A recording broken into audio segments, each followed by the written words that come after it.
How are you, Dan? Pretty good. Very good. Just wanted to ask you a couple questions tonight just to get a feel of how everything's going for you. We know you grew up in Philly, hometown boy. Yep. What clubs did you play for growing up here? Well, my first club I played for Cheltenham JVs. I was on the orange team. How old were you? I was 4, I think. Oh my goodness. Yeah, just a little tyke. Little guy. The old swarm of bees running around. That's where I started, Cheltenham JVs, and then played my competitive club soccer with FC Copa. Okay.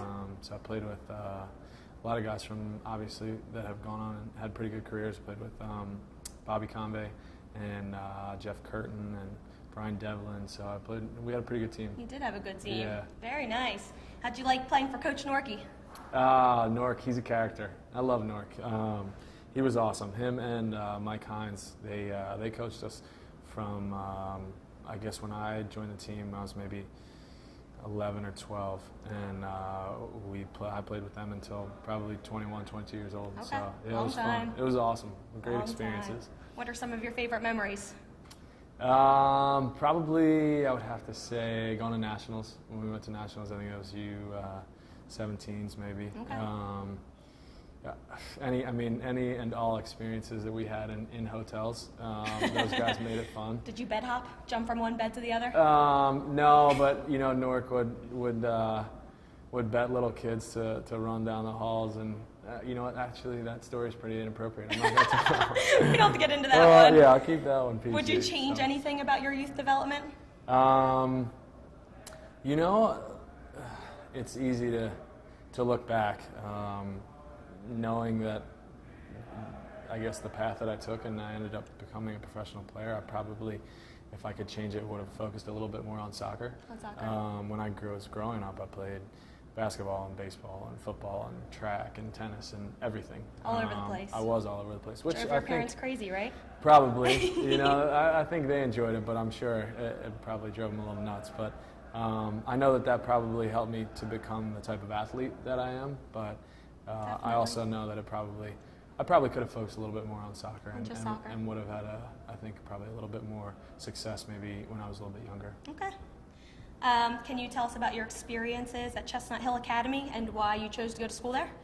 Well, I chose to go to school there because it was a great combination of academics and athletics. It's a prestigious private school, and I was lucky to be granted acceptance, and to grow up in Alny, and to be able to attend a school like Chestnut Hill, it was a pretty special experience for me. And education is something that my parents valued a lot, and kind of instilled in me, and it was a great decision. That's good. What do you think about the top kids in the U.S. Soccer Developmental Program not being able to play high school soccer? I can't say I really agree with that. I think that, especially just speaking from personal experiences, you learn so much about yourself, not just, obviously the soccer. It probably isn't near the level that national programs are, the ODP programs are, but in terms of life experiences and being able to forge friendships, those are invaluable, and to be able to, I guess experience tough games with your best friends, guys that you spend every day with. I don't know if you can put a price on that, so I don't know if I could say that that's a good thing. I agree. On to college. What made you pick Georgetown University? Similar to Chestnut Hill, it was it's Big East soccer, which is was very competitive when I was picking schools. Obviously, with the whole shakeup of all the conferences, it's changed a lot since I went to school there. But the other side of it is it's one of the best schools in the country, one of the best colleges in the country, universities in the country. So to be able to go and get a degree there and compete, in the Big East and play big time programs, I think that was a pretty easy sell. It was one of those things where I had taken some visits and I walked onto Georgetown's campus and I was like, this is it. It just it's one of those things where you just kind of feel it. Understandable. It was a natural feel, and I kind of made my mind up right there. Was that your first pick? It was my first It was pick. your first pick. Yep. Not many people get to say that they got into their first pick. Yeah, so I was lucky. Yep, and what did it mean to you to be the captain of a Division I program for your junior and senior year? Yeah, that was special. I think any type of leadership responsibilities are unique. You have the opportunity to help shape and mold and lead your peers, which it's humbling, and it's also I take it pretty seriously. I took it pretty seriously, and I consider myself very lucky to be able to do that, and I think that that helped shape me into the man that I've become, and it's something that I look back on Georgetown with very fond memories. Good. We can tell you took it seriously because during the summer years you didn't do the normal college kid thing and hang out with your friends all the time. You were off playing with the Chesapeake Dragons. Do you think that made you a better all-around player? Well, I think the more you can play, the better it is for you. So I certainly spent some time hanging out with my friends, but luckily for me, my friends played soccer all summer too. There you go. So that worked out. Like I was saying before, I played club soccer until I was 22, I think, or 21. So we competed and we put together teams a lot in the summertime. And when guys came back from school, I was lucky. My Copa team, every starter went D1. So that's great. It was good.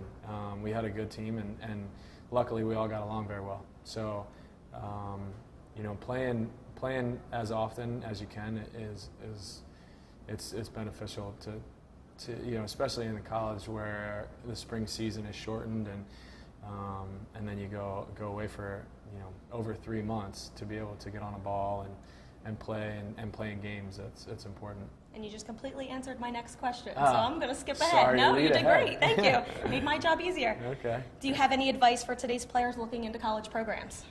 Well, obviously the way that the landscape of our national team and our ODP programs are kind of shaping up, especially with professional academies. There's a lot more high-level experiences for kids to play, but I think the value of a college education is it can't be put into words, because if you have an opportunity to go and get a degree, I think that's a little bit more important. And I think that there are plenty of very good programs out there, and still some good coaches in the college level. And I think that you can find those for good players and mediocre players that want to move forward with their career. Very good. How good of a feeling is it to be drafted into a pro league? Yeah, it's an incredible feeling. I still remember where I was and the minute of the day and my first phone call, and it's surreal. You can't. It's almost like you can't really believe it until it happens, and then when it happens, you still don't really believe it. Still don't believe it.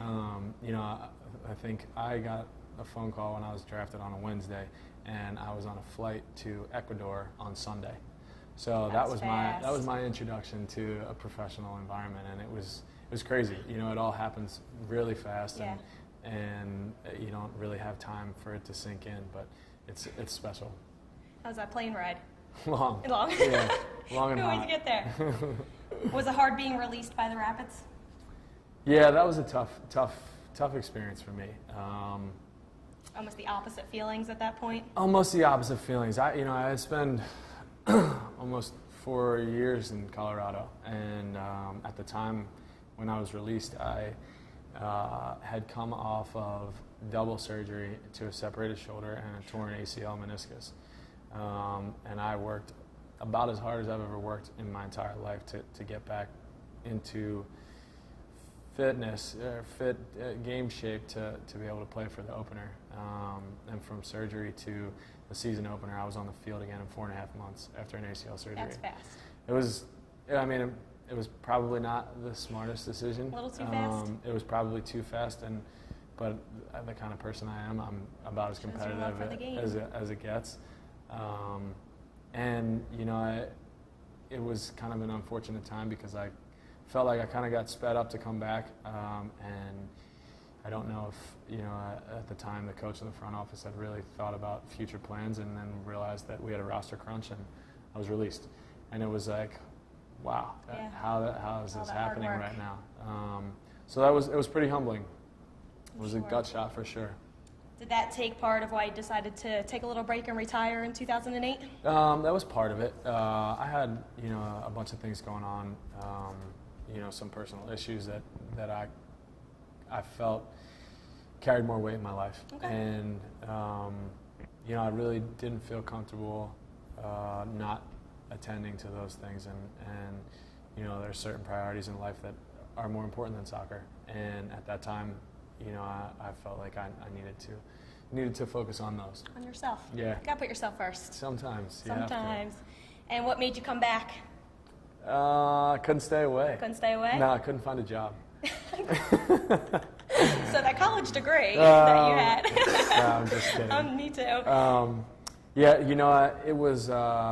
It was a unique opportunity, and at the time, it was actually when our economy was being imploded, Okay. and I had a unique opportunity to go and play in Puerto Rico, and I thought it sounds like a pretty fun adventure. That would be awesome. Yeah, so I took it. I would too. Yeah. And how's your time been in Chicago? Chicago's amazing. It's an amazing city. I love it. I've been very fortunate to experience a lot of cool places in my career, and this stop has been a good one.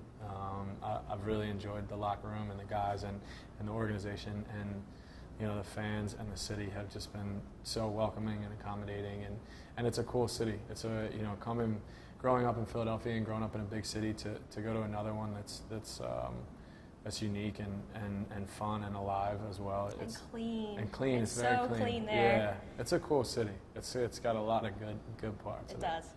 And where do you live during the off season? Come back home? You know what? I do a lot of traveling in the off season. Do a lot of traveling.